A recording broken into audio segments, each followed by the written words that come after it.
Nous avons, avant de commencer ce conseil municipal, vous voyez, j'ai ceint l'écharpe et j'ai à côté de moi donc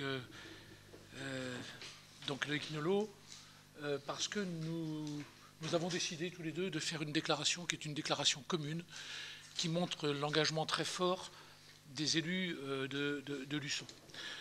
Le pays connaît en ce moment des choses qui rappellent malheureusement les moments les plus noirs de notre histoire, avec des actes qui sont à la fois antisémites, actes et des paroles qui sont à la fois xénophobes, qui sont racistes et antisémites. Nous voulons aujourd'hui donc exprimer avec force que nous, élus de Luçon, représentants du peuple de Luçon, nous condamnons avec la plus grande force ce type de comportement. Ce type de comportement amène systématiquement la haine, mais en ligne de mire des gens de par leur naissance, de par leur croyance, et ça c'est inadmissible dans une république comme la nôtre, où au contraire la tolérance est de mise. Et c'est donc sur ce symbole de commencer ce conseil municipal l'un à côté de l'autre, pour montrer que nous sommes vraiment unis, qu'il y a une fraternité, au sens républicain du terme, de tous, contre ces actes qui sont des actes de barbarie et qu'on ne peut pas accepter dans une république comme la nôtre. Voilà, donc je vous remercie.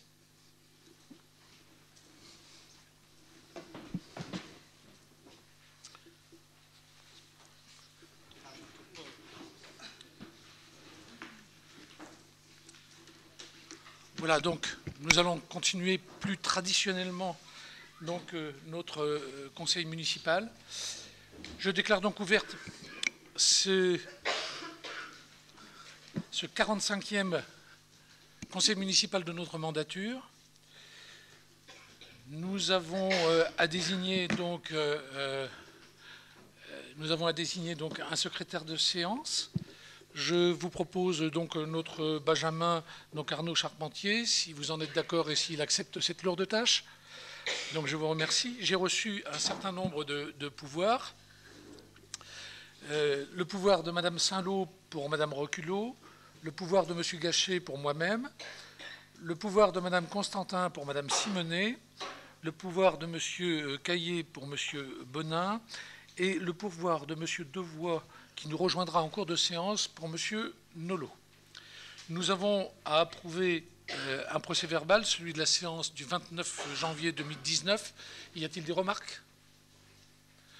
Non, donc je le considère comme adopté. Nous allons commencer malheureusement par une motion sur les fermetures de classes. Je laisserai bien sûr Mme Reculot nous expliquer un petit peu plus le contexte.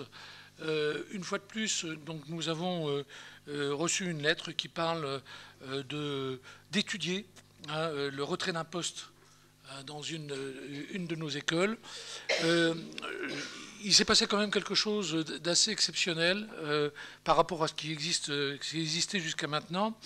Si vous voulez, on attendait en règle générale le retour des inscriptions pour pouvoir décider si oui ou non il y avait une réelle baisse donc, des effectifs qui devait amener à la suppression d'un poste ou à la fermeture d'une classe. Or, il s'avère qu'il avait été demandé de renvoyer donc, les inscriptions en cours pour le 5 février. La décision et la lettre qui nous dit qu'il y a une étude pour la fermeture de ce poste est arrivée donc, le 31 janvier, datée du 31 janvier. Donc, sans même avoir reçu donc, les inscriptions, ce qui ne s'est jamais fait. Aujourd'hui, avec les inscriptions, si jamais on les avait laissées faire comme elles devaient se faire, eh bien, nous avons exactement le même nombre d'élèves que l'année dernière. C'est-à-dire qu'il y a 216 élèves qui sont inscrits. Or, il a été retenu 211 élèves, ce qui est pour le moins curieux. Et nous fait penser qu'il y a sans doute des tentatives, mais Mme Reculot va vous expliquer ça beaucoup mieux, qu'il y a des tentatives de récupérer un certain nombre de postes, puisque vous savez que dans les zones défavorisées, maintenant, on baisse le nombre d'élèves par classe d'une manière importante. Alors, je ne discute pas le bien fondé de cette décision. Je dis simplement que lorsqu'on donne et l'on prend une décision, on donne les moyens de l'appliquer. Si jamais on juge qu'il y a dans des zones défavorisées le besoin de baisser le nombre d'élèves, c'est pas pour ça qu'il faut mettre plus d'élèves dans les zones qui ne sont pas considérées comme défavorisées. À ce moment-là, ça veut dire tout simplement qu'il faut créer des postes et non pas récupérer des postes sur des calculs qui sont des calculs qui défavorisent au contraire une partie de la population dont nous faisons partie. Et je trouve que ça n'est pas quelque chose d'acceptable que d'avoir donc ce type de comportement. Si jamais le gouvernement veut tout simplement appliquer ce qu'il a décidé, qu'il en prenne les moyens et qu'il ne fustige pas une partie des Français par rapport à une autre partie. Voilà, Madame Riculot. C'est le micro. Comme le soulignait Monsieur le maire, lorsque la carte scolaire a été décidée, les effectifs n'avaient pas été transmis par Madame Larieux, la directrice de l'école du centre. La demande lui avait été faite pour le 5 février, or le courrier qui nous a été adressé est daté du 31 janvier. Donc je ne sais pas si ça a été fait exprès ou pas, mais il y a quand même un décalage par rapport à ça.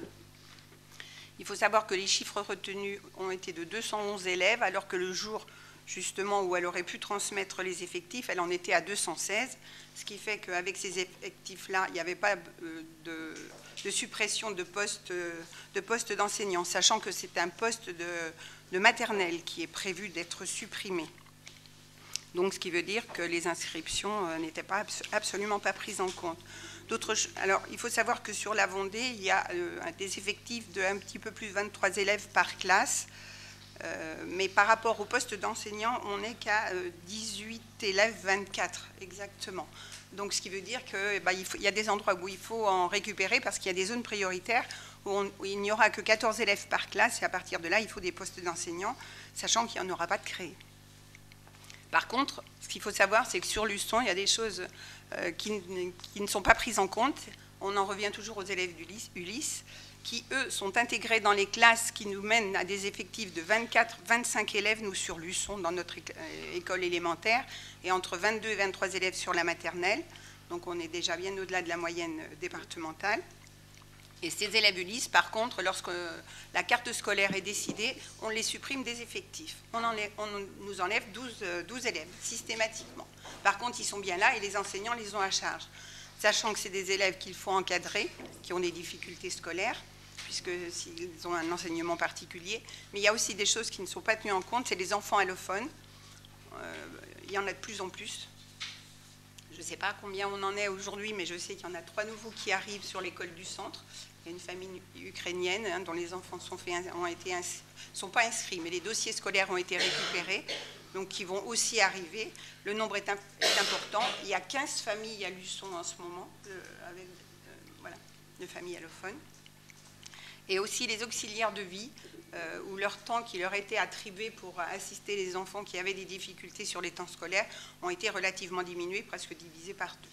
Voilà où on en est aujourd'hui dans la situation. Alors, j'ai rencontré M. Doriot suite à cette décision, qui m'a fait savoir que la décision n'était pas définitive, qu'en effet, en mars, les effectifs et la carte scolaire seraient revus. Il faut que les effectifs soient remontés pour le 4 mars. La décision se prendra le 7.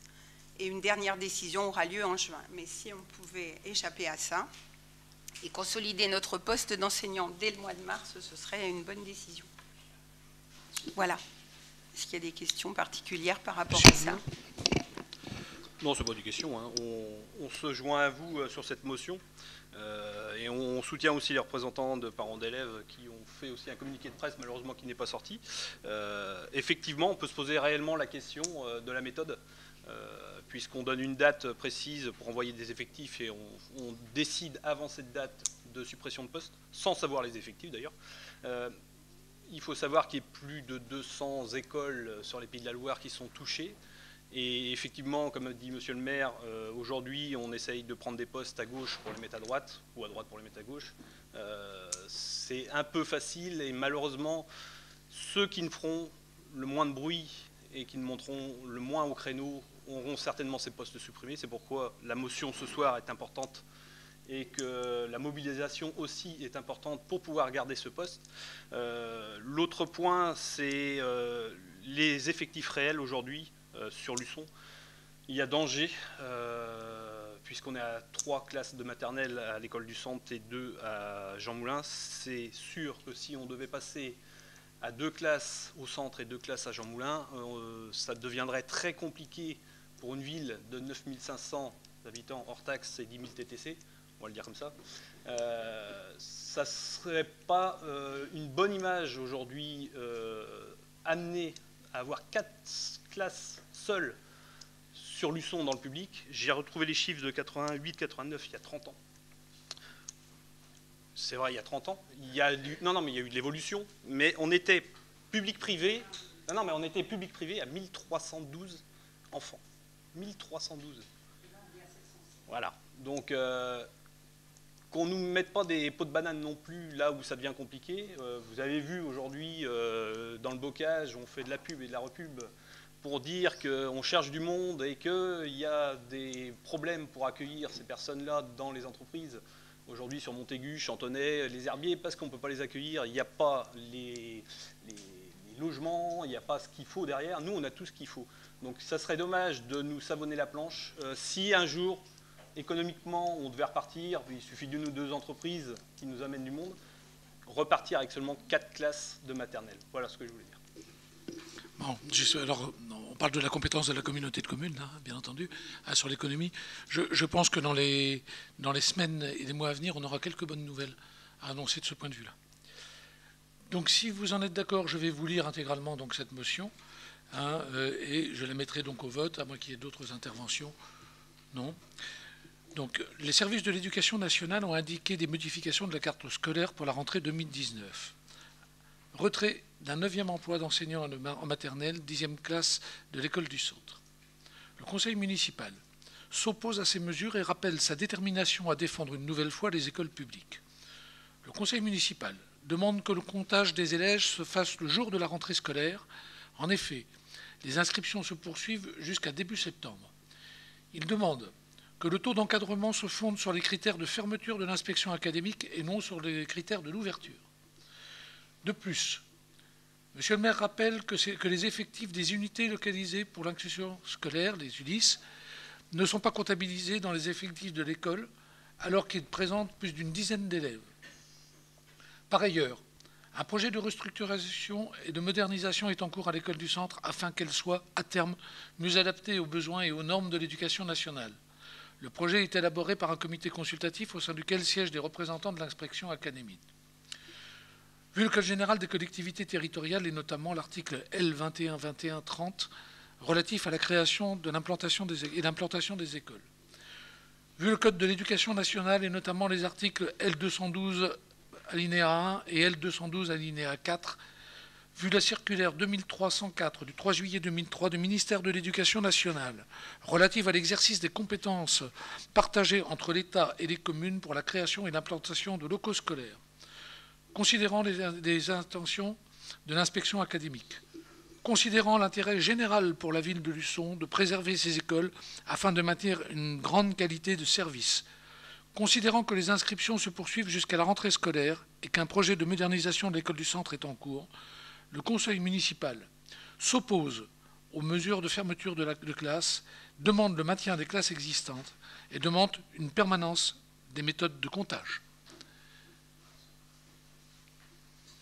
J'en profite pour souhaiter la bienvenue à M. Nolot. Donc du coup, son pouvoir est nul. Voilà, y a-t-il sur cette motion des contre, des abstentions? Qui est pour? À l'unanimité, donc je vous en remercie. Nous allons donc prendre l'ordre du jour normal de notre conseil municipal et nous commençons donc par le débat d'orientation budgétaire. Avant de le lire, je voudrais juste remercier les services,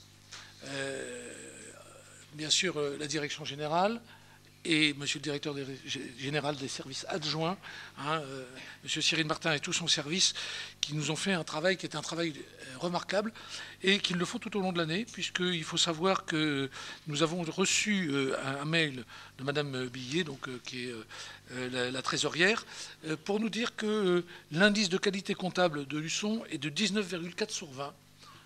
Ce qui est remarquable. Donc, félicitations à nos services pour cet excellent travail. Donc, nous allons venir sur le rapport d'orientation budgétaire donc pour 2019.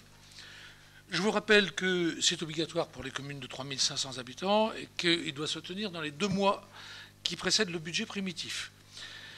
Il doit être bien sûr présenté à notre Assemblée et doit donner lieu à un débat acté par une délibération spécifique et mise au vote.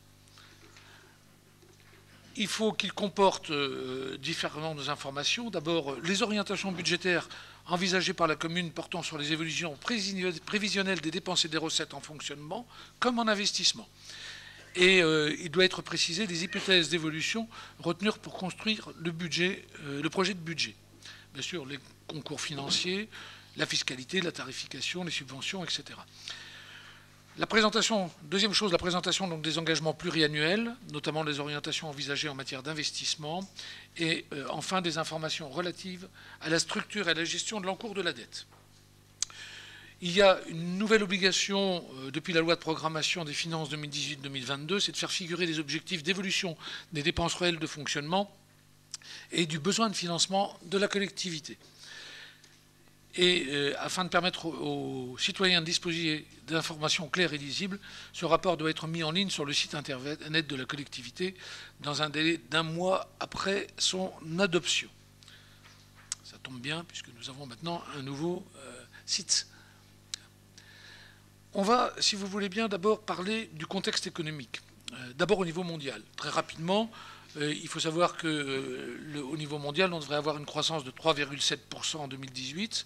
On a eu une croissance de 3,7% et on aura certainement un ralentissement en l'année 2019. L'OCDE prévoit une croissance de 3,5% due à différents facteurs, le manque d'investissement, le risque de guerre commerciale et la hausse des taux d'intérêt. Dans la zone euro, la croissance économique a commencé à ralentir. On est passé donc de 2,5% en 2017 à 2,1% en 2018. Elle est prévue à 1,9% en 2019. Je vous rappelle que pour la création d'emplois, une croissance doit atteindre au moins 2%. Donc ce qui n'est pas très réjouissant. Donc en France, après un rythme de croissance particulièrement dynamique en 2017, la croissance a fortement ralenti en 2018 puisqu'il est passé à 1,5% et devrait se confirmer en 2019 pour une prévision encore à la baisse jusqu'à 1,3%. La baisse du chômage constitue un véritable enjeu car il conditionne la prudence des ménages en matière d'épargne. Après avoir atteint un pic en 2015 à 10,6%, il est aujourd'hui à 9,1% en 2017, 8,8% en 2018, et ce taux, du fait de la croissance, devrait se maintenir en 2019. Boosté par la remontée des prix du pétrole et le relèvement des taxes sur le tabac et l'énergie, l'inflation s'élève à 1,9% en 2018, et selon les premières estimations, elle devrait fléchir à 1,5% en 2019. Si jamais on regarde les chiffres pour 2019, pour le budget de l'État, on est à 391 milliards d'euros. Le produit intérieur brut est de 2420 milliards d'euros. Et la dette publique, vous voyez, presque à 100% du PIB, 98,5%, puisqu'il est à 2384 milliards d'euros. L'évolution de la dette, vous l'avez donc sur le tableau qui est là. Vous voyez que cette évolution marque un certain nombre de différences entre ce qui se passe au niveau de l'État et au niveau en particulier des administrations publiques locales. J'insiste sur ce point parce que vous voyez qu'en 2017, au troisième trimestre, on était à 1788 et on est passé à 1860,5. Donc l'État a augmenté sa dette publique dans des proportions qui sont quand même remarquables. Dans le même temps, les administrations publiques locales. On trouve dans les administrations publiques locales, bien entendu, les collectivités locales telles que nous, mais aussi les régions, les départements. Vous voyez comme on est passé de 196,6 à 199. Quand on sait qu'en parallèle, vous avez eu un certain nombre de baisses de dotation de l'État auprès des collectivités locales, que l'État s'est débarrassé, entre guillemets, d'un certain nombre de compétences pour les faire subir aux collectivités locales. Que dans ce contexte, les collectivités locales ont maintenu, malgré tout, contre vents et marées, un niveau à peu près constant, voire même en diminuant, puisque vous voyez que du quatrième trimestre 2017 au troisième trimestre 2018, il y a eu une baisse, alors que de manière constante, malgré ça, l'État augmente donc son endettement. On comprend, à la vue de ces chiffres, la colère des maires en France. Et je le dis et je le répète, je pense qu'aujourd'hui, on essaye de faire porter le chapeau aux collectivités locales, en particulier aux communes, alors que l'on voit bien par ces chiffres-là que l'État qui se débarrasse d'un certain nombre de ses obligations régaliennes, qui les transfère aux collectivités locales, lui, ne fait pas l'effort qu'il faut faire pour arriver à diminuer l'endettement de l'État. Et aujourd'hui, l'endettement de l'État, contrairement à ce qui a été dit, ne vient absolument pas des collectivités locales. Regardez un petit peu les proportions. On est dans un rapport de 1 à 100, sachant qu'il y a l'administration de la sécurité sociale, on sait pourquoi, donc a diminué. Et donc aujourd'hui, si jamais il y a une augmentation qui est celle des dépenses publiques, c'est bien celle de l'État. Donc, la dette de l'État représente 80% de la dette publique contre 8,6% pour les collectivités locales. L'augmentation s'élève à plus 49% contre plus 29% pour les collectivités locales. Le déficit public est de 78 milliards d'euros, 3,2% du PIB, mais 4,1% pour l'État. Donc vous voyez les disproportions donc, qui existent.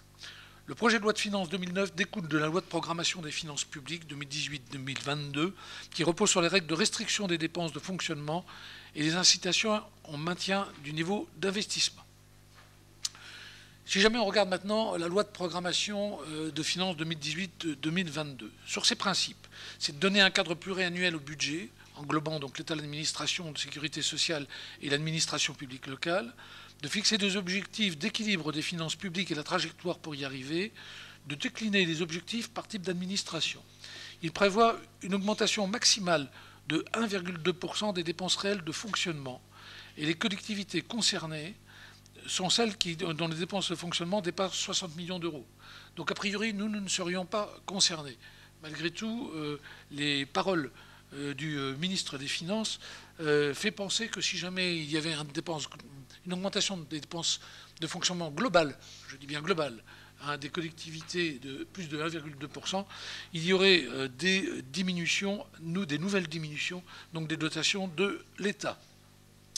Quand on regarde le projet de loi de finances, ce projet présente notamment la deuxième tranche de baisse de la taxe d'habitation. Le projet de loi de finances 2019 précède de peu le projet de loi sur la réforme de la fiscalité locale prévu au premier semestre 2019 pour permettre à celles et ceux qui seront candidats aux élections locales en 2020 de savoir dans quel cadre financier ils pourront inscrire leur action et dans un premier temps leur programme. Souhaitons que ce soit vrai. Comportant une vingtaine d'articles qui auront un impact sur les finances locales, ce projet ne contient pas de modifications significatives pour les collectivités en matière de finances et de fiscalité locale. Sur les transferts financiers de l'État aux collectivités, on peut remarquer qu'elles sont en hausse, comme je le disais tout à l'heure. Ils atteignent 111,4 milliards d'euros. Cette hausse de 6,5% par rapport à la loi de finances 2018 tient principalement à la deuxième vague de dégrèvement progressif de la taxe d'habitation pour 80% des ménages les plus modestes. Pour autant, le concours financier de l'État reste figé en 2019, après plusieurs années de baisse, et il se situe à hauteur de 48,6 milliards d'euros. Concernant la DGF, donc la dotation globale de fonctionnement, elle est fixée à 26,9 milliards d'euros pour 2019 et maintenue à son niveau de 2018, comme promis en contrepartie du dispositif de contractualisation. En 5 ans, il a tout de même baissé de 33%. De plus, le maintien de la DGF pour une population croissante entraîne mécaniquement une diminution du montant alloué par habitant. Vous avez là donc l'évolution du fonctionnement de la dotation globale de fonctionnement qui est versée aux collectivités locales. Vous voyez de la manière dont il baisse depuis un certain nombre d'années. Concernant la dotation des équipements aux territoires ruraux, la DETR, elle reste inchangée puisqu'elle sera à hauteur de 1,46 milliard d'euros pour 2019. Et concernant la dotation de soutien à l'investissement local, là, elle baisse de 615 à 570 millions d'euros pour 2019. Il existe des incertitudes sur la taxe d'habitation. Pour 2019, une nouvelle baisse de la taxe d'habitation pour environ 80% des ménages assujettis est prévue. Une exonération à hauteur de 65% de la taxe. La perte d'une partie d'impôt local sera compensée par dégrèvement par l'État, ce dernier se substituant aux contribuables. Rappelons que la mesure fiscale décidée par le gouvernement visait à dispenser 80% des ménages du paiement de la taxe d'habitation sur la résidence principale de manière progressive sur 3 ans. La suppression totale de la taxe d'habitation est désormais envisagée. Il faudrait alors que le gouvernement trouve entre 7 et 9 milliards d'euros pour en assurer le financement. Soulignons que le manque à gagner pour les collectivités locales et par répercussion pour les dépenses de l'État équivalent à l'ensemble des dépenses nouvelles résultant des mesures en faveur des Gilets jaunes. Plusieurs propositions ont été évoquées pour compenser la perte de cette taxe, comme le transfert d'une part de la CSG, de la TVA ou de l'impôt sur le revenu. À ce jour, rien n'est arrêté. Ceci dit, ça nous rappelle un certain nombre de choses. Ces impositions seraient donc déconnectées du territoire, mettant en péril l'autonomie financière des collectivités. Sur les bases d'imposition. Les bases d'imposition seront revalorisées en fonction de l'inflation constatée en novembre, qui se monte cette année à 2,2%. Vous avez là la formule. J'ai voulu qu'on la mette pour vous montrer bien un petit peu le genre de truc qu'on nous pond. Alors jusqu'à maintenant, c'était sur des prévisions de TVA. Là, on prend un taux de TVA à un mois donné et on l'applique. Donc bon... et donc, les incertitudes actuelles nous invitent bien sûr à une très grande prudence. Venons maintenant, si vous en voulez bien, à notre budget donc ville, sur les dépenses de fonctionnement. Et sur le budget de fonctionnement d'abord et sur les dépenses de fonctionnement. En charge générale, les charges à caractère général évoluent en fonction de l'évolution des prix des matières premières et des fournitures, mais aussi en fonction des nouveaux équipements et des services à la population. Depuis 2014 et le début de la baisse des dotations orchestrées par l'État, les adjoints ainsi que le personnel ont travaillé pour diminuer les charges de fonctionnement liées à leur activité, tout en maintenant la qualité du service rendu aux usagers. Les efforts consentis ont donné des résultats plus que satisfaisants. En effet, les charges à caractère général ont diminué de 10,5% sur la période 2014-2018, soit une diminution annuelle de 2,73%. L'objectif reste la maîtrise de ces charges et un maintien du volume de ces dépenses identique à celui d'aujourd'hui. Donc vous voyez l'évolution des charges à caractère général donc depuis 2014. Concernant les charges du personnel, le montant du budget du personnel devra intégrer, comme les années précédentes, l'évolution du glissement vieillesse-technicité, qui est estimé à 32 000 euros, ainsi que la poursuite du parcours professionnel des carrières et rémunérations, pour lequel l'État avait suspendu l'application pour 2018 et qui va donc nous coûter 19 000 euros. Dans les avantages, il est important de rappeler que la politique des ressources humaines se caractérise par un certain nombre d'avantages que sont, entre autres, donc la participation à prévoyance qui va nous impacter de 5 700 euros et les chèques restaurants de 47 541 euros, l'élargissement des autorisations d'absence compte tenu de l'évolution sociétale.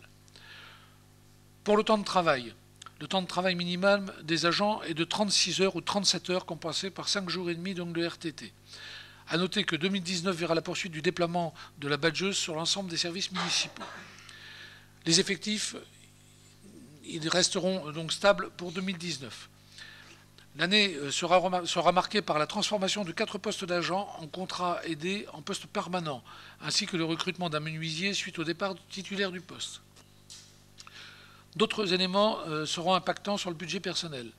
La hausse du SMIC, avec une indemnité donc différentielle, la hausse de la cotisation donc du centre de gestion, la hausse de la cotisation des accidents de travail qui va passer de 2,77 à 3,36%, le remplacement de titulaires par des contractuels avec des doublons sur certains postes, la continuité du versement de l'indemnité chômage pour 2 agents pour 25 000 euros et les élections européennes qui vont nous coûter donc 5 000 euros.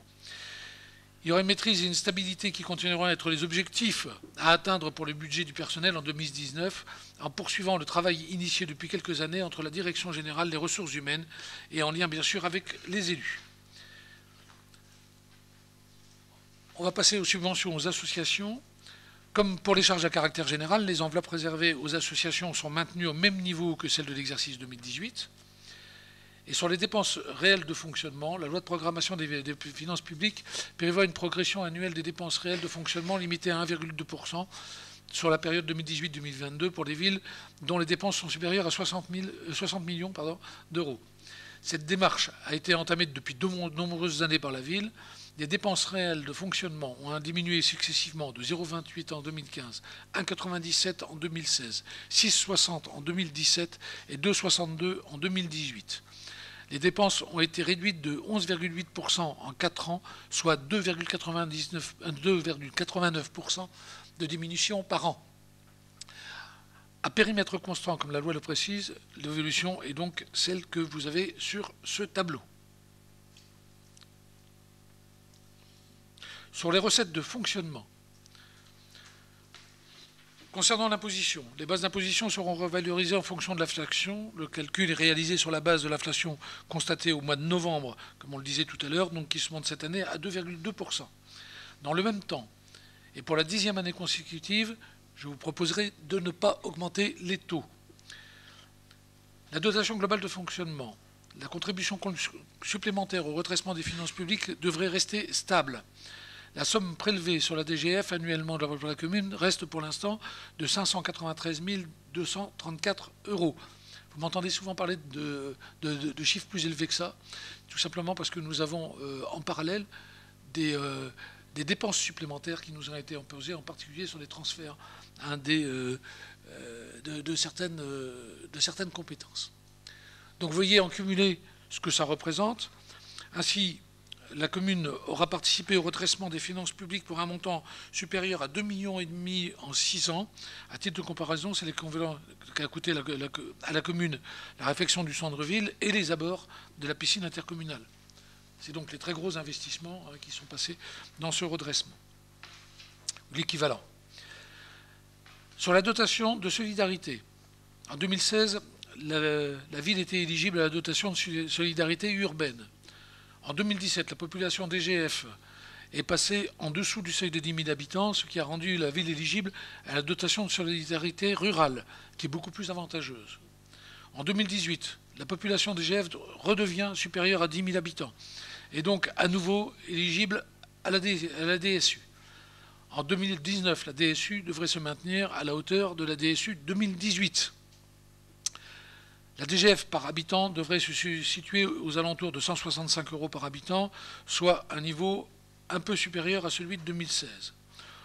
On ne peut que déplorer le fait que pour quelques habitants supplémentaires, la ville se voit pénalisée d'environ 300 000 euros par an. Vous avez donc le tableau de l'évolution de la DGF par habitant. Donc vous voyez le fait de gagner quelques habitants, les habitants TTC, comme disait M. Nolot tout à l'heure, ça ne présente pas toute taxe comprise, parce que pour nous, ça représente plutôt des revenus en moins. Sur la tarification, les tarifs de la ville ont été retravaillés en 2018. Ce travail a conduit à l'adoption de plusieurs délibérations qui permettent de valoriser les services rendus par la ville et de mettre en cohérence nos tarifs avec les tarifs pratiqués pour des prestations identiques dans les communes environnantes. Vous avez là donc les recettes réelles de fonctionnement, et vous voyez donc que la baisse constatée en 2018 s'explique par le passage de la DSR à la DSU. Comme on vous l'a expliqué, il y avait un lissage en plus, je vais dire une prime à la sortie en quelque sorte. Si on passe maintenant à l'investissement, vous avez ici donc les différents investissements. Je ne vais peut-être pas vous les relire, hein, vous les avez donc au tableau. Hein. Et je vais vous présenter donc le plan pluriannuel d'investissement. Il y aura bien sûr des travaux qui seront engagés pour remettre au Collège Bossière d'accueillir l'école du centre. Donc le plan d'eau des Guiffettes sera réhabilité. Les travaux liés au passage de la fibre sont étalés sur 5 ans. Il restera donc 3 ans à payer à partir de 2020. Le programme de réfection de la voirie va se poursuivre et en assainissement, une nouvelle station d'épuration verra le jour. Pour vous présenter donc la dette. La commune poursuit son programme de désendettement. La dette de la ville s'élève aujourd'hui à 14 553 735,96 €, soit une diminution de plus de 6 millions d'euros en 10 ans, ce qui correspond à un désendettement moyen de 624 000 € par an. En 2019, aucun nouvel emprunt ne sera inscrit au budget primitif. Nous retrouverons uniquement les 650 000 € prévus en 2018 qui ont été reportés en 2019, puisque nous ne les avons pas donc réalisés. Donc ce sera un budget sans emprunt. Vous avez donc les tableaux de l'évolution de la dette. Alors on va être clair, hein, il faudra poursuivre l'effort dans les années à venir. Il faudra, dans le même contexte, avoir au moins un nouveau mandat hein, à ce niveau-là, hein, pour revenir donc dans la normalité. Sur l'extinction de la dette, alors c'est pas très significatif, hein, ça montre, voilà, bon. Voilà. En 2034, on pourra faire des gros investissements. Voilà. Bon. Mais c'est obligatoire. Donc ensuite, sur la structure de la dette, je vous rappelle, hein, ce sont les classifications.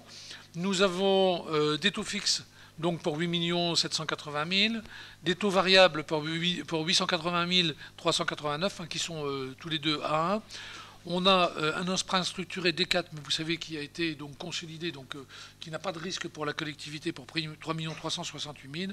Et nous avons enfin un emprunt structuré qui est passé en F6, puisque c'est un emprunt qui est sur le spot USB CHF, et donc ne faisant pas intervenir donc l'euro, il est hors classe. Hein, et donc ne peut pas être classé pour un montant donc de 1 518 930. Lui aussi donc a été détoxifié et donc ne présente que très peu de risques pour la collectivité. Donc nous avons un taux moyen de 3,72% et une majorité donc de taux fixe. Donc la structure de la dette peut être considérée comme bien équilibrée. Sur les capacités d'autofinancement, la capacité d'autofinancement est le montant dégagé en fonctionnement pour rembourser les emprunts et autofinancer, comme son nom l'indique, les dépenses d'équipement. Les efforts réalisés ces dernières années ont permis de faire progresser considérablement. Vous avez là donc l'évolution de la cave brute. Donc vous voyez, comme le disent d'ailleurs un certain nombre d'économistes, ça n'est pas forcément l'endettement qui est ennuyeuse, qui peut être ennuyé à certains moments, c'est de ne pas garder les capacités d'investissement lorsque on a un certain nombre d'endettements. Donc vous voyez ici que avec une cave brute hein, qui frise les 2 millions, on dépasse même les 2 millions d'euros, hein, même 2,5 millions donc cette année, hein, eh bien nous avons donc pleinement nos capacités à investir, au point d'ailleurs de pouvoir faire les investissements sans faire donc de nouveaux emprunts. Bien sûr, ça demande une gestion du fonctionnement qui est une gestion drastique, hein, de manière à pouvoir dégager donc des excédents qui nous permettent donc des autofinancements importants. La capacité d'autofinancement reste très nettement au-dessus des 1 million d'euros depuis 2009, puisque 1 million d'euros, hein, c'est ce qui était préconisé, et elle approche même 2,5 millions d'euros cette année. La capacité de remboursement de la dette se mesure en divisant l'encours de la dette par le montant de la cave brute. Alors, la cave brute, hein, c'est la cave nette auquel vous rajoutez les emprunts. Ils permettent les remboursements d'emprunts. Ils permettent donc de déterminer en temps théorique le temps théorique nécessaire au remboursement des dettes de la commune en cas d'affectation de la totalité de la cave brute à ces remboursements. Ça veut dire qu'on ne fait plus rien derrière, hein, mais on passe notre temps à rembourser donc de l'emprunt. En ce qui nous concerne, l'évolution de la CAF ainsi que le désendettement entraîne une amélioration du ratio du nombre d'années de la CAF nécessaire au remboursement de la dette, qui pour la deuxième consécutive est inférieur à 6 années. Donc vous le voyez, c'est la preuve d'une stabilisation. Je vous rappelle que les préconisations, c'est de rester en dessous 10 ans. Hein. Donc vous voyez, là aussi, les efforts qui sont faits en fonctionnement nous permettent d'avoir donc des chiffres qui sont aujourd'hui dans le vert. Sur les objectifs, l'article 13 de la loi 2018-32 du 22 janvier 2018 nous demande de présenter les objectifs de la commune en matière d'évolution des dépenses de fonctionnement et des besoins de financement sur la période 2018-2022, tout budget confondu. Il s'agit bien sûr de projection, hein. Il ne s'agit pas d'engagement, hein, d'autant plus qu'il y aura les élections entre les deux. Hein. On pourra s'interroger sur la pertinence d'intégrer les budgets annexes compte tenu des spécificités de financement de chacun, par exemple le budget assainissement, ce qui nous concerne. En l'état actuel des choses, compte tenu des incertitudes qui pèsent sur le financement des collectivités territoriales, une première approche permet de vous présenter donc les éléments qui sont suivants. Sur les dépenses de fonctionnement, donc vous voyez, en continuant donc ce qui a été fait jusqu'à maintenant, on peut penser qu'on arrivera à ces résultats-là. Hein. Et donc, les besoins de financement jusqu'en 2021, toujours hein, dans une continuité donc, de ce qui a été fait jusqu'à maintenant, donc sont ceux que vous avez ici. Les évolutions aux besoins de financement annuel est calculées comme les emprunts minorés et remboursement de la dette. Sur les budgets annexes, en assainissement, les études concernant la construction de la station d'épuration vont débuter donc cette année. On en a parlé tout à l'heure. Le budget de la maison de santé pluriprofessionnelle bénéficiera d'une participation identique à celle de l'an dernier. Mais comme un nouveau médecin s'est installé à la MSP en début de fin d'année, ainsi qu'une infirmière azalée, nous allons certainement avoir une augmentation donc, des recettes au niveau. Nous aurons une augmentation des recettes au niveau de cette MSP. Les budgets de zones industrielles, je vous rappelle, a été clôturé en fin d'année dernière. La dette et les immobilisations ainsi que les loyers s'y afférents ont été transférés sur le budget principal. Voilà, j'en ai terminé sur cette présentation. Maintenant, j'ouvre la parole au débat. Monsieur Lelot. Oui. En fait, il y a peu de surprises dans ce DOB, hein, puisque c'est quasi un copier-coller de celui de l'année dernière. Quelques annotations quand même sur la dépense de fonctionnement, après les fortes baisses de charges de caractère général depuis 2 ans. On estime plutôt que c'est dû essentiellement aussi aux départs en retraite qui n'ont pas été remplacés. Alors effectivement, par rapport à l'année dernière, on est sur le même nombre, mais depuis 2 ans, on a quand même une forte baisse des effectifs. Et malheureusement, pour nous, la qualité de service est moins là. Pas dû au personnel, hein, mais dû au nombre de personnel en moins. Puisqu'on fait même intervenir aujourd'hui des entreprises extérieures privées pour intervenir sur des ronds-points ou sur de l'espace vert. Sur le budget investissement, on va revenir effectivement sur ce que vous annoncez sur l'orientation budgétaire. Sur le Bossir, sur l'école au Bossir, donc je rappellerai notre position là-dessus. La loi de décentralisation n'autorise pas une commune à racheter des bâtiments aujourd'hui utilisés, mais autorise les communes à acheter des bâtiments qui seraient en désaffection totale ou partielle. Donc, de ce principe-là, pour nous, il va y avoir ici pour racheter le collège de Bossir dès cette année. Nous ferons, comme nous avons fait sur la dernière délibération, appel à la préfecture pour connaître la légalité de cette délibération, qui n'est pas passée encore, et nous irons jusqu'au tribunal administratif pour connaître la légalité réelle. Effectivement, il y a des communes qui aujourd'hui sont propriétaires de collèges, mais elles ont dans l'obligation, suite à de gros travaux ou des travaux effectués par les départements, de leur restituer donc au département. Il n'y a pas de cas dans l'autre sens. Donc tant qu'il y a de l'utilisation d'un collège, il ne peut y avoir de vente à une commune. Voilà. Concernant le kiosque, juste un point, vous annoncez 120 000 € sur le site de la Fondation Patrimoine, ils en annoncent 78 000. Donc quel est le chiffre réel? Puisque pendant un temps, on était même à 240, je crois. C'est en deux phases. C'est en 2 phases, d'accord. C'est en 2 phases. Okay. Je réponds d'anglais, là. Pour le très haut débit, vous inscrivez 300 000 euros. Sur les 3 délibs qu'on va voir juste après, on est déjà à 387 000 euros. Donc il y a peut-être une erreur de chiffre à vérifier. Mais là, on est largement au-dessus. On aurait souhaité un effort particulier sur la voirie. On aurait demandé un effort particulier sur la voirie, puis vous avez inscrit 500 000 euros de réfection, à savoir que 500 000 euros correspond simplement, si on devait refaire aujourd'hui l'avenue Émile Rambaud, ça correspond exactement à 500 000 euros. Émile Béchir, Michel Rambaud, pardon. Michel Rambaud, j'ai fait un mix. Ça correspond exactement à la réfection totale de cette rue pour 500 000 euros. Donc ça nous paraît bien peu quand même, avec tous les efforts qu'il y a à faire dans les rues. On s'étonne de ne pas voir, donc c'est peut-être dans le plan pluriannuel, hein, mais on s'étonne de ne pas voir d'inscription sur les pistes cyclables et liaisons douces qui ont été annoncées. Alors peut-être que c'est sur le plan pluriannuel, mais aujourd'hui on n'en voit pas de ligne sur le DOB.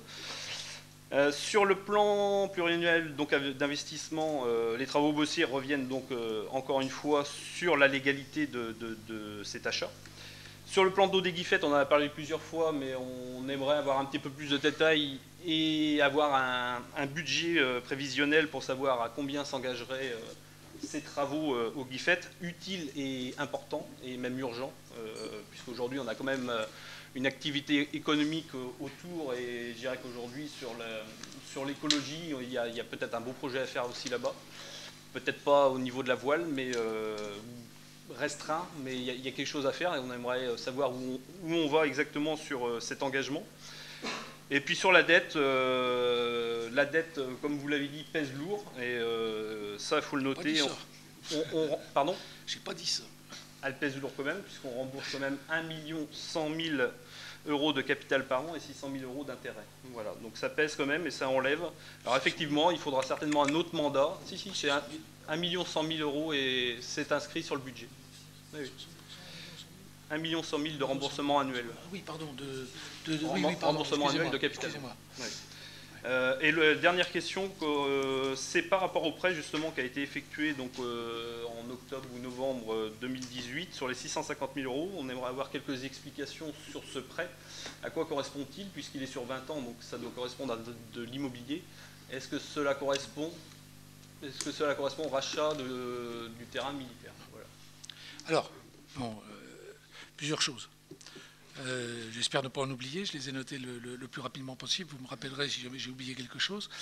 Donc vous parlez des dépenses de fonctionnement, je suis heureux que vous ne disiez rien sur le 011, hein, puisque bon, ça veut dire que les choses sont plutôt bien sur le 012. Bah, oui, vous savez que c'est la plus grosse partie des dépenses de fonctionnement, et que sur le 012, bien entendu, c'est là qu'il faut faire le plus attention, que toutes les collectivités aujourd'hui ont diminué donc, le nombre de personnes qui travaillaient donc, dans leur collectivité. Je ne suis pas sûr qu'on ait une qualité qui soit moindre de la part de... On le fait différemment, je reconnais, on le fait différemment, mais je ne pense pas que la qualité soit moindre. Enfin, moi, j'en ai pas trop les retours. Par contre, vous voyez, genre de choses, quand je râlais tout à l'heure sur l'État, on avait des emplois aidés qu'on nous a supprimés. Comment on fait? On avait 4 emplois aidés, on va être obligé donc d'en titulariser 3 pour le faire. La différence est quand même considérable au niveau du 012. Et derrière, je le répète, c'est l'investissement qui en souffre. Donc il faut trouver des solutions. Et ces solutions donc, sont malgré tout de faire attention de tous les côtés, mais y compris, j'allais dire principalement sur le 012. Juste une question par rapport aux intervenants des entreprises privées sur... voilà. Oui, il y a un moment, si vous voulez, on fait appel à des entreprises privées, puisque dans les collectivités comme dans les... comment dirais-je, dans les entreprises privées comme dans les collectivités, il y a un moment où on est dans le problème de la marge d'escalier. C'est-à-dire que vous avez à la fois trop de travail pour les gens qui sont présents, mais vous n'avez pas encore assez de travail pour avoir quelqu'un de supplémentaire. Donc il revient moins cher de faire appel à une entreprise extérieure qui intervient ponctuellement que d'avoir un emploi qui est un emploi permanent qui va perdurer sur le...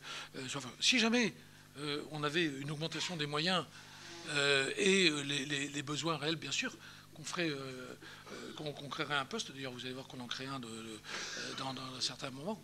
Encore, on ne fait pas que supprimer les postes, hein, mais parce qu'il y a des réels besoins. Et c'est plutôt de la bonne gestion que de dire que lorsqu'on n'a pas besoin de quelqu'un à temps plein, qu'on ne crée pas un emploi supplémentaire, mais qu'on fait appel à une entreprise extérieure, qui d'ailleurs globalement, au terme de l'emploi au niveau français, revient au même, hein, puisque, si vous voulez, ces entreprises emploient quelqu'un qui, du coup, ne se retrouve pas au chômage, et donc l'activité est la même. Et je pense que, puisque vous avez pris l'exemple des ronds-points, je ne pense pas que les sociétés privées font moins bien que les sociétés publiques, les employés publics, hein, par rapport à ce type de travaux. Donc c'est uniquement de la question de la bonne gestion, hein. Derrière, bon, je reconnais que les choses sont beaucoup plus tendues qu'il y a quelques années, hein, et d'ailleurs, j'aimerais bien qu'on casse un petit peu l'image du fonctionnaire qui ne fait rien. Je peux vous dire qu'aujourd'hui, les gars, ils travaillent, hein, et qu'il n'y en a pas beaucoup qui sont en train de s'appuyer sur la manche de leur pelle quand ils sont au travail, hein. L'image de Jacques Tati est bien dépassée. Donc, sur les investissements, qu'est-ce que j'ai mis là en premier?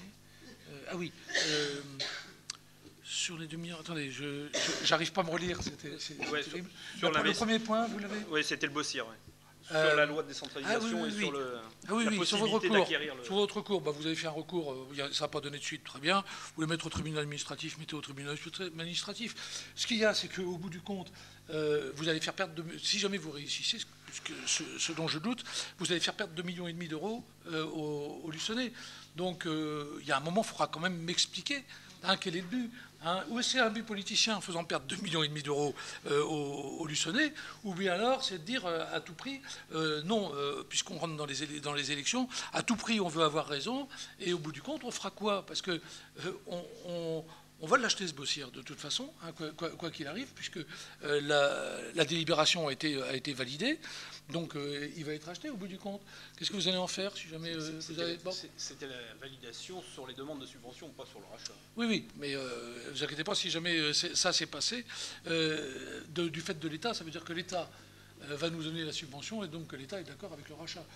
Il faudra expliquer un petit peu comment vous voulez faire l'inversement, sauf à faire condamner Madame la sous-préfète et Monsieur le préfet sur les décisions qu'ils ont acceptées. Donc, bon, on verra. Mais enfin, bon, je trouve surtout très dommageable que vous cherchiez à faire perdre 2,5 millions d'euros au Luçonnais. Hein, il y a un moment, on en rediscutera. C'est simple. En temps et en heure. Hein, oui, c'est ça. Sur le très haut débit, vous ne déduisez pas, parce qu'il n'y a qu'une partie des travaux, mais vous ne déduisez pas les subventions. Je reviens. Je recommence. Je disais que sur le très haut débit, vous me parlez du montant, mais vous ne déduisez pas les subventions. Hein? Si. Nous, on a calculé que le restant... Oui, non, mais il y en a d'autres qui vont arriver. Hein? Donc, on n'est pas dessus. Alors, je vous rappelle aussi qu'un plan pluriannuel, c'est un plan global, hein, et qu'il va y avoir des modifications qui existent en fonction des réalisations. Ce qui est possible. Oui. Ah si, c'est un plan pluriannuel. Oui. Non, mais là, quand vous donnez 300 000 euros, c'est pour cette année. Après, il y a le plan pluriannuel sur les 3 ans restants. Alors, attendez. Aujourd'hui, on n'a marqué que 2019. Oui, alors, un plan pluriannuel a été voté l'année dernière. On rappelle le plan pluriannuel qui a été voté l'année dernière. Sur des modifications qu'il peut y avoir, il peut y avoir des fluctuations qui seraient votées dans l'année. Hein? Donc, pour l'instant, il n'y a pas d'incohérence, si vous voulez, par rapport à ce qui était dit. Sur la voirie, deux réflexions. D'abord, il y a 500 000 euros, j'allais dire, pour les travaux courants. Hein, mais vous m'avez oublié les 374 000 euros d'abord de la piscine qui rentrent quand même dans la voirie. Hein, avec les parkings, etc., hein, et de rénovation donc, de la voirie. Donc on est déjà à 874 000 euros. Et puis il y a une chose, c'est qu'on n'a pas la notification de la totalité des subventions. Or, nous avons l'habitude de le faire, c'est-à-dire que lorsque nous recevons les subventions, nous les inscrivons aussi sur la voirie. Hein, ce qui veut dire que là où vous aurez la véritable dépense de ce que l'on va faire sur la voirie en 2019, ce sera du coup à la fin de l'année, hein, hein, je dis que vous verrez exactement ce qu'il y a quand on aura l'affectation de recettes de subventions qui ne sont pas encore inscrivables, que l'on ne peut pas encore inscrire, hein, inscriptibles, qu'on ne peut pas encore inscrire, et donc vous verrez à ce moment-là ce qu'il en est. Je vous rappelle aussi que vous avez quand même la DAP hein, là-dedans, où vous avez des travaux qui sont des travaux donc, de voirie. Donc globalement, c'est plus élevé que ce que vous disiez. Oui, non, mais c'est pas ça. Quand je parle des 500 000 euros, effectivement, c'est les 500 000 euros ôtés des abords de la piscine et ôtés du plan ADAP. 500 000 euros purs de voirie. Oui, mais dans la DAP, vous avez de la voirie. Oui, bien sûr. Voilà. Et moi, quand je parle de 500 000 euros, c'est 500 000 euros restants pour refaire de la voirie sur de la voirie déjà endommagée ou voilà, quelque chose qu'on doit refaire. Ça paraît encore. Alors, donc dans la DAP, vous en aurez hein, des choses qu'on va refaire. Oui, bien sûr. Hein, mais comme je vous dis, et on le fait chaque année, hein, on inscrit donc les subventions au fur et à mesure où elles peuvent être inscrites. Hein, et on en verse une partie donc sur ce budget. Ça, c'est ce qu'on fait tous les ans, hein, puisque vous le dites très bien vous-même. En fait, la réparation hein, que l'on a à faire donc, sur les voiries sont des réparations qu'on ne peut pas cibler point par point en début d'année. Il y a des endroits où ça va se dégrader plus vite que d'autres. Ça dépend de la sécheresse. Ça dépend sauf si on avait des programmes... Déjà des programmes de réfection de rue qui avaient été faits. Je pense au rond-point qui doit être fait boulevard de l'Océan. Par exemple. Voilà. Donc, par exemple. Une somme qui est assez importante sur ce rond-point. Mais on a des programmes. On a des programmes, Dieu merci, hein, de réflexion. Sur les guiffettes. Alors, en fait, si vous voulez, sur les guiffettes, il y a une étude donc, qui est assez avancée d'ailleurs, hein, qui est faite par le parc, hein, bien sûr en coordination avec tous les utilisateurs et puis la ville. Grosso modo, vous demandez le prix, il va avoisiner les 2 millions d'euros.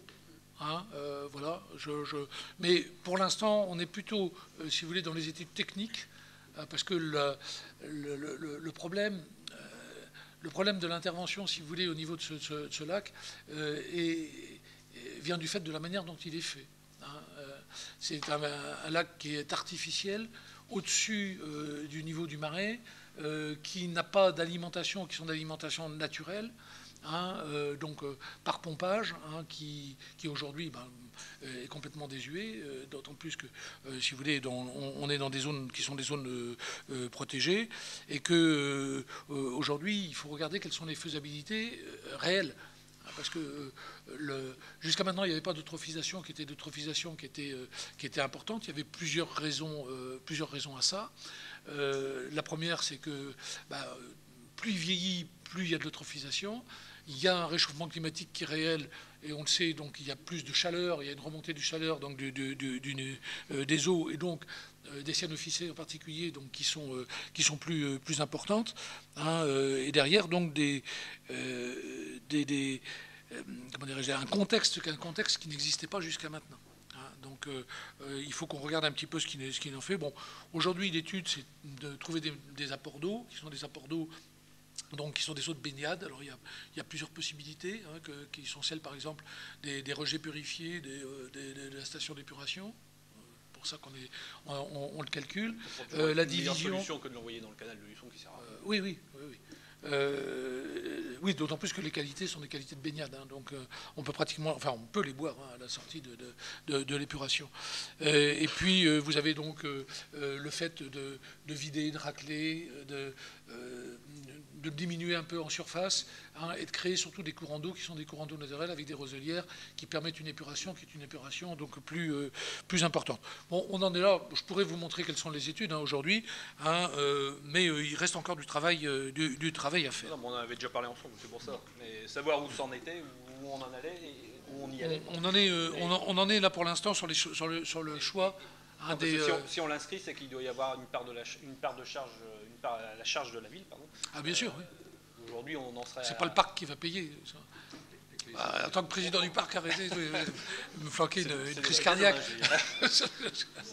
On serait sur du financement 100%, sauf subvention autre, 100% sur le financement ville. Non, il n'y aura pas 100% sur le financement ville. Il y aura de la subvention. Il y aura de la subvention, certainement, qui viendront à la fois du département, des régions, mais aussi de l'Europe.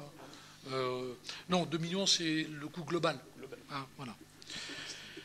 La dette qui pèse lourd, comme je vous disais tout à l'heure, comment dirais-je, ce que disent les économistes, c'est-à-dire que ce qui est important, c'est pas forcément le montant de la dette, mais c'est bien entendu le fait de pouvoir les rembourser. Alors je vous rappelle quand même, j'avais abandonné ce type de présentation, je peux la remettre si ça peut vous faire plaisir. Si jamais on prend en euros ou en francs constants l'endettement qu'il y avait en 1995 et l'endettement qu'il y a aujourd'hui, il serait bien supérieur, ce qui veut dire qu'on a fait un véritable désendettement donc, de la ville. Vous avez vu donc quels sont les résultats qu'on a fait de ce côté-là. Sur le prêt de 650 000 euros, alors attention, en comptabilité publique, je vous rappelle qu'on n'affecte pas les recettes. Donc la manière dont ça se passe, on regarde donc quels sont les besoins en investissement, et on regarde bien sûr derrière, on fait des choix, c'est une évidence, parce que si on voulait tout faire, on n'y arriverait pas. On fait des choix et on regarde derrière quelles sont les capacités de financement et de complément qu'il faut pour arriver à combler ces financements. Donc l'année dernière, on avait fait un emprunt qui est un emprunt global, par rapport donc à ces différences entre les besoins et les moyens. Il s'avère que du fait de reports qui ont été bons, de choses comme ça, nous n'avons pas eu à l'employer l'année dernière. Donc du coup, cette année, c'est 650 000 euros, qui est un emprunt globalisé, en fait, sur ce qu'il y a à faire en investissement. Et bien entendu, reportable, et on va le reporter. Ce qui fait que, bien sûr, vous allez avoir cette année cet emprunt qui va être mis en place, mais avec un budget qui est un budget qui ne va pas comporter d'emprunt, puisque, en fait, ça va être un emprunt reporté de l'année d'avant. Donc, on peut dire, si vous voulez, en termes de désendettement, parce que c'est ça qui est intéressant, en termes de désendettement, on avait prévu moins l'année dernière, mais on aura 650 000 euros de plus dans les faits, à la fin de l'année, dans les faits, je dis bien. Et puis, cette année, on n'inscrit pas d'emprunt, mais donc, dans les faits, bien sûr, on a les 1,2 million à dépenser, de la différence donc, qui serait autour. Mais on aura ces 650 000 en moins. Globalement, sur les 2 années, ça revient au même. Voilà. J'espère avoir répondu à toutes vos questions. Juste la question technique. Pardon ? Ah oui, les liaisons douces, oui. Piste cyclable. Oui, ça fait partie des études, si vous voulez. Et comme vous avez des rénovations qui vont se faire, en particulier, puisque vous savez que le passage de la fibre fait que dans tout ce qui va être refait à l'heure actuelle, on va étudier donc, les possibilités donc des liaisons douces. Qui sont mises en place. Alors, c'est pas possible partout. On va le dire nettement, puisque vous avez des endroits où vous n'avez pas l'espace tout simplement entre les façades. Donc, si jamais vous avez un aller-retour à faire, donc il faut 5 mètres de voirie minimum. Si jamais vous mettez une rangée de stationnement, vous me rajoutez 2 mètres. Donc on est à 7,50 m, plus des trottoirs. Donc vous voyez, il faut à ce moment-là qu'on ait... Alors soit on passe en sens unique à certains endroits, mais ça c'est compliqué. Soit, si vous voulez, on regarde vraiment les endroits où on peut le faire. Alors il y aurait des endroits où on pourrait le faire. Après, j'allais dire que ce sont des choix, mais que je ne prendrai pas, au moins dans ce sens-là. C'est que oui, vous pouvez. Il y a des endroits où les trottoirs sont larges. Vous avez des arbres, vous me coupez les arbres, vous me faites des... Bon, mais ça, je le ferai pas. Là, c'est surtout pour le centre-ville. Oui. En dehors du centre-ville, il n'y a pas de problème particulier. Non, mais c'est pour ça. Il y a des trottoirs qui font 50 cm, mais bon. Oui. Mais il y a certains quartiers où il n'y a pas grand-chose à faire. Et puis vous avez des obligations de l'ADAP aussi. Donc tout ça fait que il faut une certaine largeur. Et on va regarder au point par point où on peut le faire. Alors, il y a une étude rapide qui a été faite et qui va être maintenant consolidée par une société. Une étude assez rapide qui a été faite donc, par les services techniques sur les endroits où c'était quasiment impossible et les endroits où c'était possible. Voilà, donc on va le faire. Le but, c'est d'arriver à trouver des continuités. Parce que quelque part, ces continuités sont importantes. Alors, on va tâcher de mettre en place petit à petit des choses sur des tronçons qui sont des tronçons qui pourraient être continus le plus possible. Voilà. Alors, on est sur une année de lancement. Hein. Là aussi, il ne faut pas penser que dans une seule année, on va réussir à tout faire. Hein.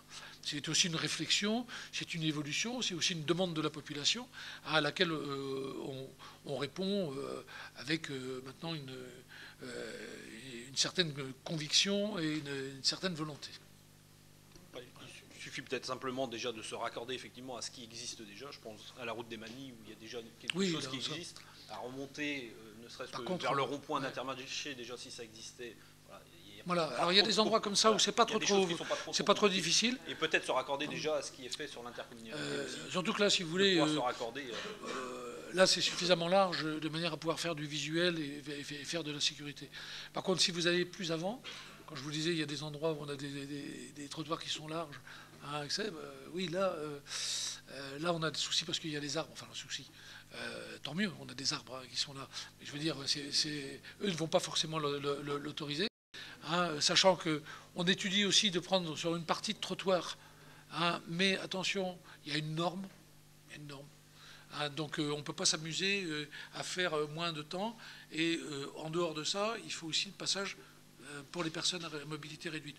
Donc tout ça s'étudie hein, de près. Mais je pense que cette année, on arrivera déjà à faire un certain nombre de distances. Je pense sur le boulevard de l'Océan ou des choses comme ça. Voilà. J'ai répondu à vos questions? Y a-t-il d'autres interventions? Non.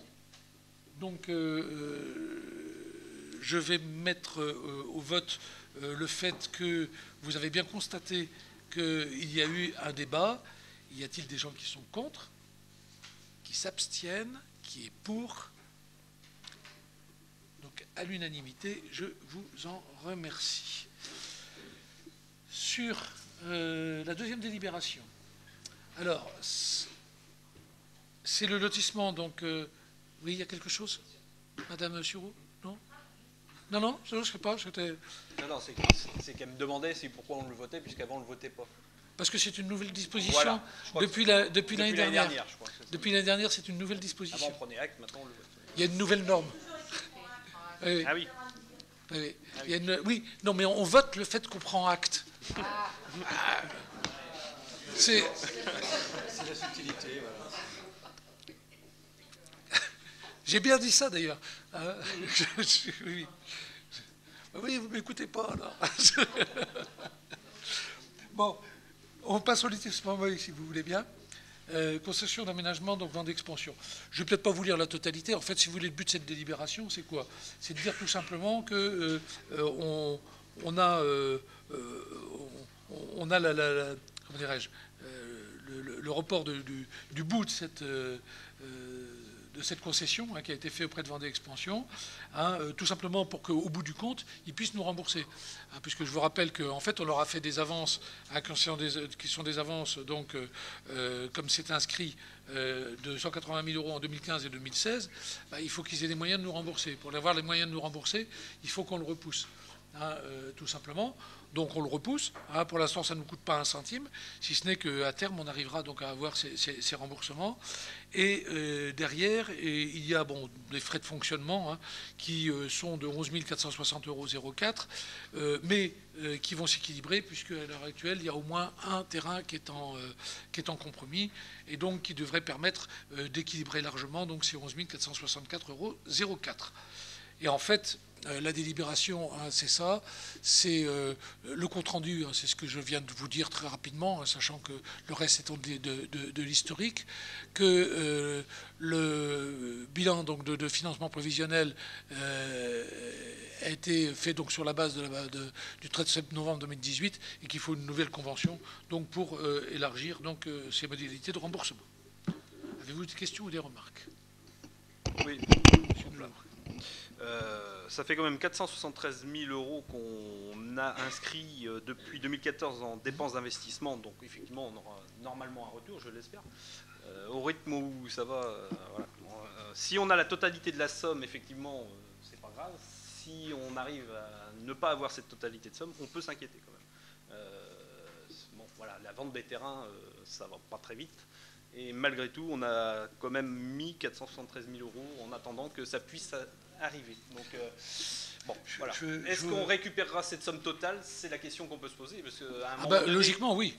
Oui, logiquement, oui, puisque la vente du mètre carré est impactée sur ce montant. C'est certifié, qu'on ne bougera plus. Certifié. Alors, moi, le fonctionnement, hein, bien entendu, mais oui. Pour l'instant, c'est impacté. Alors, je vous entends, hein.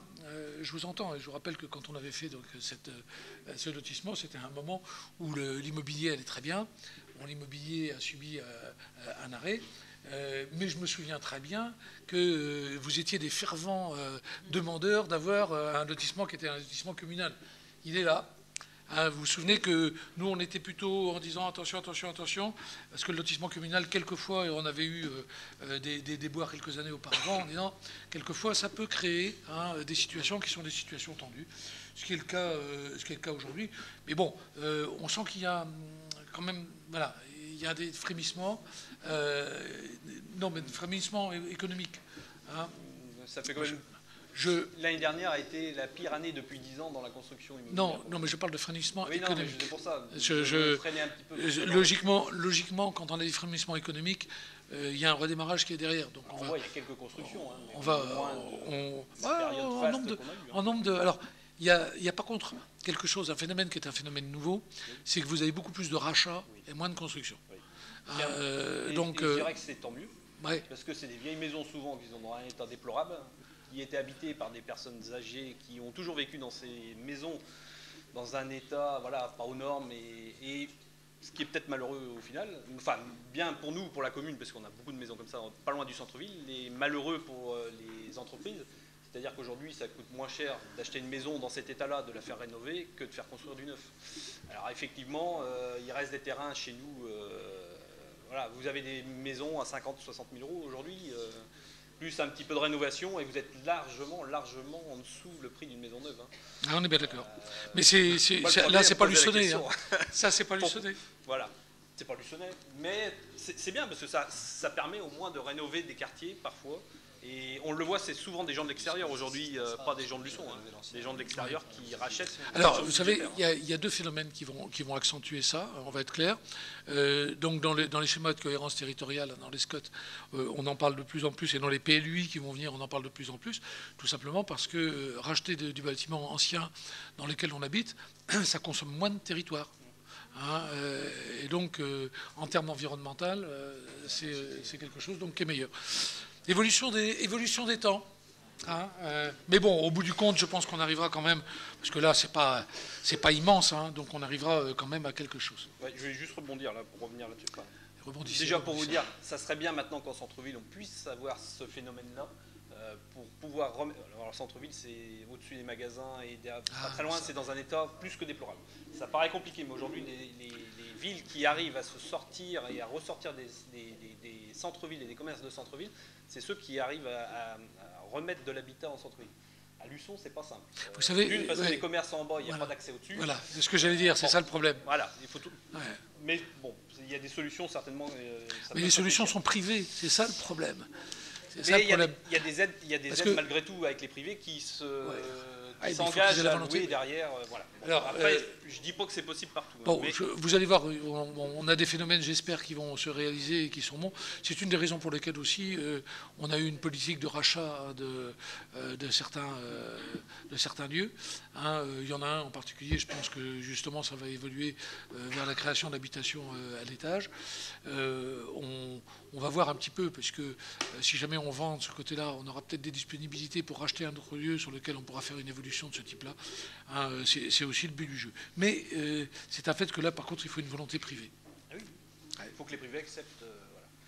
Mais les communes qui ont réussi à se sortir de ce marasme, c'est ceux qui ont remis de l'habitat en centre-ville. Ah oui. C'est-à-dire que ceux qui sont dans le centre-ville, ils ne vont pas prendre leur voiture. Souvent, ils n'ont pas de voiture. On va avoir tout l'espace de l'ancien centre, école du centre. Ah, c'est bien. Bon, juste pour finir sur le Michel Moïse, c'est un choix politique, effectivement, nous on l'avait. C'est un choix politique de faire une baisse du prix du terrain pour qu'il soit aujourd'hui vendu. Mais alors, du coup, vous équilibrez pas. Hein. Oui, bien sûr, mais c'est un choix politique. Mais on l'a déjà fait. Hein. On l'a fait sur 4-5 terrains, je crois. 4 terrains. Ouais, ça a coûté 40 000, oui, à peu près, oui, 40 000. Aujourd'hui, il n'y a rien qui fait lancer. Bon, ça bouge un petit peu sans bouger. La deuxième phase, de... Vous voyez, l'histoire du prix des terrains, je discutais l'autre jour avec le maire d'Emmanuel-Régnier qui me disait que lui aussi avait une baisse de population aujourd'hui. Hein. Donc, et pourtant, Dieu sait si les prix des terrains... Ah, il a une baisse de population. Ouais. Et donc, Dieu sait si les prix des terrains sont plus faibles. Hein. Donc, il y a un moment... Non, la véritable solution... Oui.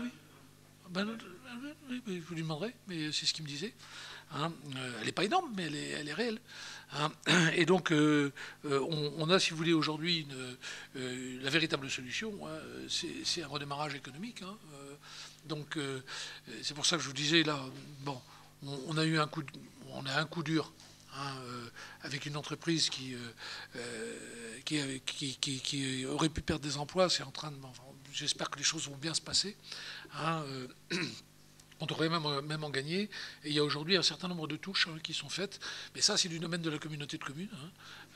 Et je répète, je le redis, c'est surtout, si vous voulez, puisque là, nous sommes dans un cadre communauté de communes, l'installation d'une entreprise, d'une grosse entreprise à Saint-Hermine, a des effets qui sont des effets très positifs sur la population de Luçon.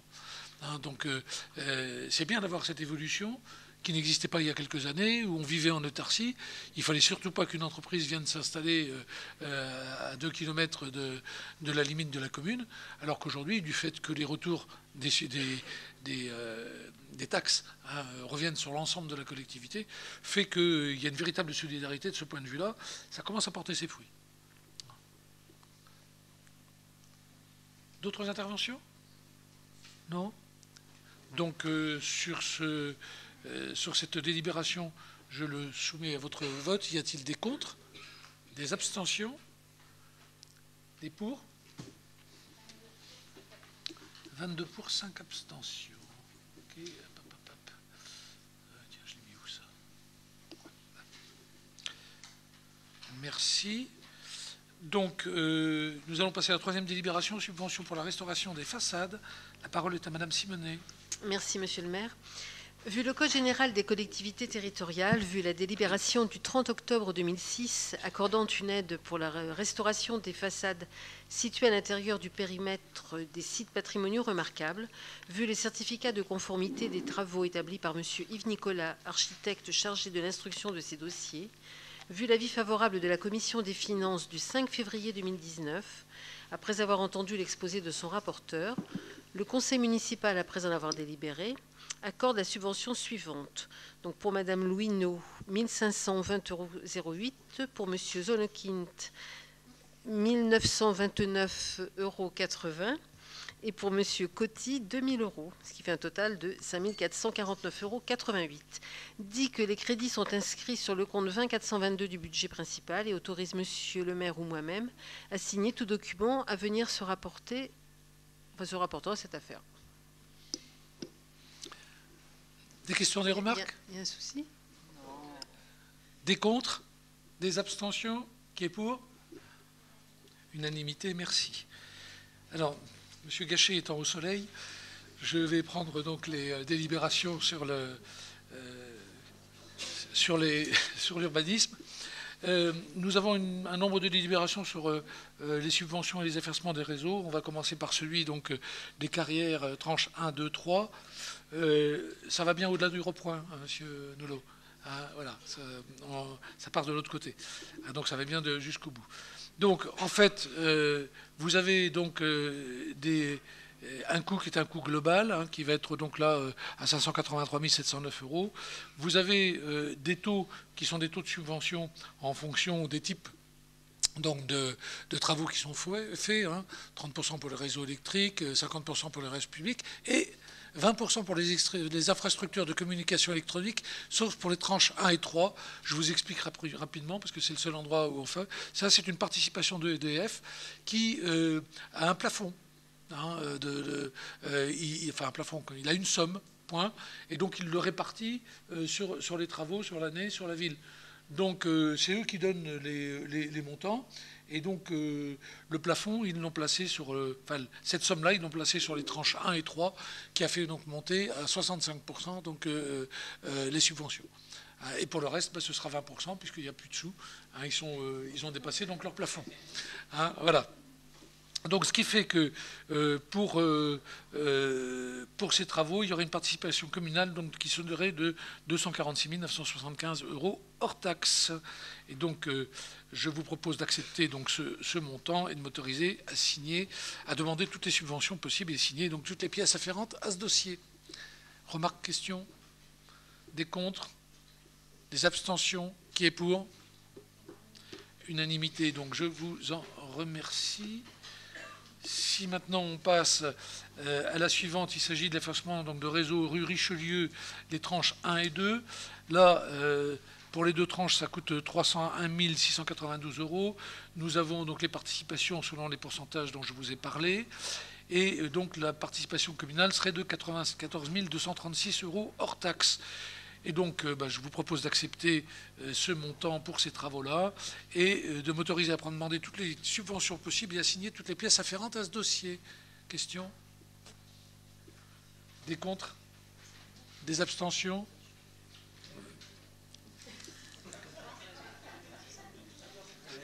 Qui est pour? Donc, unanimité, merci.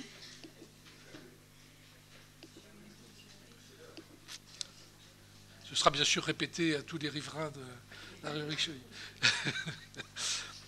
Réseau donc d'effacement rue Henri Renault, rue du Grand Moulin, boulevard de l'Aumônerie. Donc vous avez ça c'est pour les opérations d'éclairage. Donc vous avez des participations donc, de la ville qui sont, que vous avez ici. Je ne vais pas vous en lire les montants, mais ce sont les mêmes types de calculs qui sont faits. Et donc je vous demande si vous voulez bien m'autoriser à demander toutes les subventions et à signer les pièces afférentes à ce dossier. Et si vous acceptez ces montants, avez-vous des questions ou des remarques? Non? Y a-t-il des contre?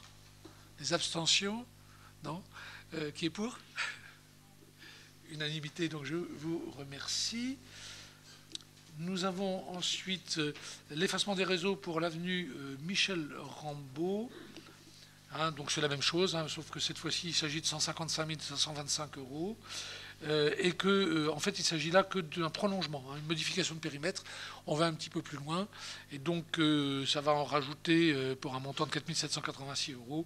Et donc, là, on sera à 50%. Et donc, on devra payer 2 393 € hors taxe, puisque, bien sûr, les subventions sont sur le hors taxe. Donc, je vous demande si vous voulez bien accepter la participation communale à ce montant. Et puis... m'autoriser à demander éventuellement des subventions et à signer les pièces afférentes à ce dossier. Remarques, questions? Non? Des contre? Des abstentions? Qui est pour? Unanimité, donc je vous en remercie.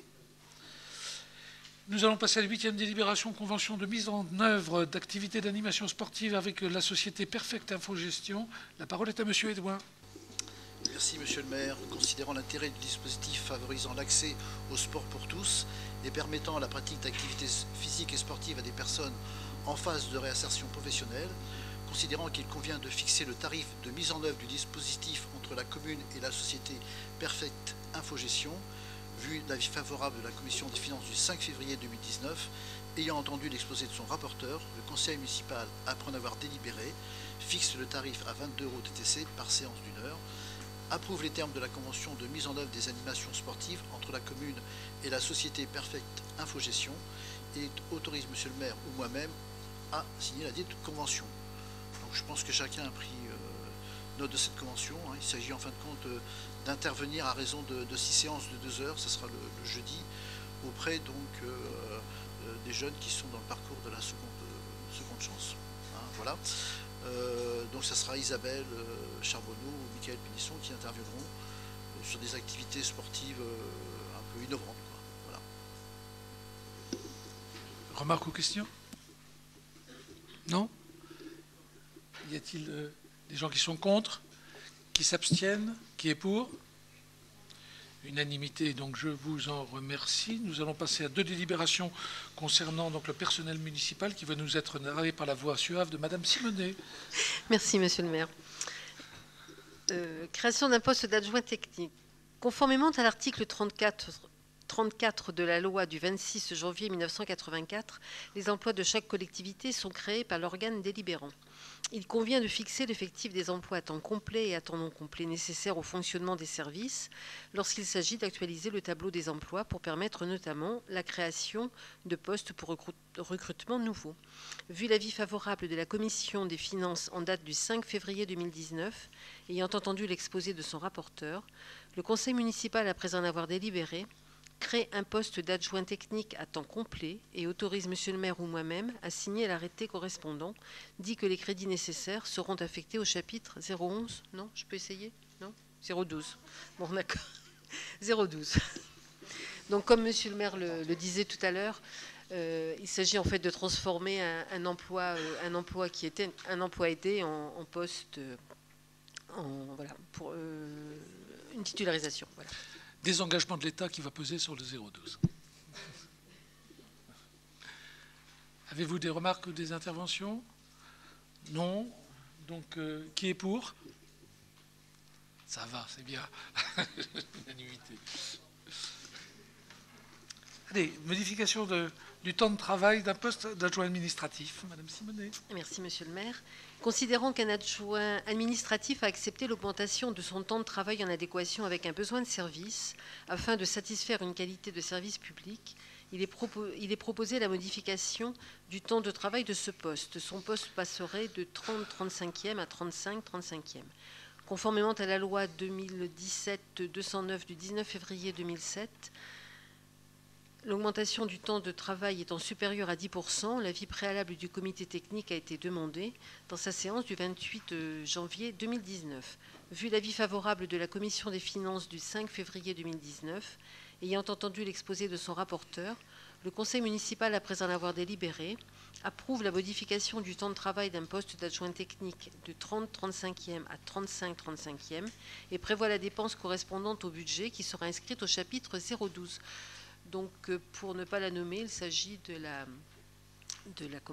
secrétaire de la police municipale. Alors, il ne s'agit pas que le service était mal fait jusqu'à maintenant, Monsieur Nolot. C'est tout simplement qu'il y a des obligations nouvelles. C'est par rapport à ce que vous disiez tout à l'heure. Une question. Oui. C'est marqué l'avis préalable. C'est l'avis favorable ou préalable du comité technique? Parce Alors, fait, il est favorable. Oui, il était favorable, mais c'est vrai qu'on l'a demandé préalablement, puisque c'est obligatoire à partir du moment où on a plus de 10% de... Je pensais qu'on mettait habituellement la réponse du comité. Oui, c'est vrai qu'on met favorable. Préalable et favorable. On va le modifier. Oui.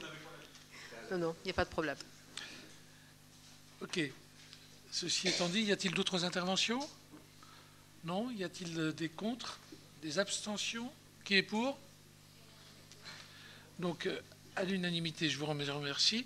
Dernière délibération de la soirée, il s'agit de l'approbation des statuts modifiés de la communauté de communes de Sud-Vendée Littoral. Je vous le dis tout de suite, il n'y a rien qui nous concerne directement Ville de Luçon.